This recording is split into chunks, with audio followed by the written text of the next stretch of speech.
حضرت عقبہ بن عامر رضی اللہ عنہ سے روایت ہے، انہوں نے کہا کہ ایک دفعہ میں ایک جنگی سفر میں آپ صلی اللہ علیہ وسلم کی سواری کی مہار پکڑ کر آگے آگے چل رہا تھا کہ آپ صلی اللہ علیہ وسلم نے فرمایا کہ اے عقبہ پڑھ۔ میں نے آپ کی طرف کان لگایا تاکہ آپ صلی اللہ علیہ وسلم جو فرمائے وہ میں سن کر پڑھوں۔ پھر کچھ دیر بعد آپ صلی اللہ علیہ وسلم نے فرمایا اے عقبہ پڑھ۔ میں پھر متوجہ ہوا، آپ صلی اللہ علیہ وسلم تیسری مرتبہ پھر یہی فرمایا۔ میں نے عرض کی کہ کیا پڑھوں؟ آپ صلی اللہ علیہ وسلم نے فرمایا سورہ قل هو اللہ احد۔ پھر آپ صلی اللہ علیہ وسلم نے آخر تک یہ سورت پڑھی۔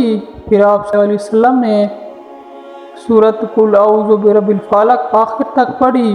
میں آپ صلی اللہ علیہ وسلم کے ساتھ پڑھتا رہا۔ پھر آپ صلی اللہ علیہ وآلہ وسلم نے سورت قل اعوذ برب الناس آخر تک پڑھی۔ میں بھی آپ صلی اللہ علیہ وسلم کے ساتھ پڑھتا رہا۔ پھر آپ صلی اللہ علیہ وسلم نے فرمایا کسی شخص نے ان جیسی صورتوں یا کلام کے ساتھ اللہ تعالیٰ کی پناہ حاصل نہیں کی۔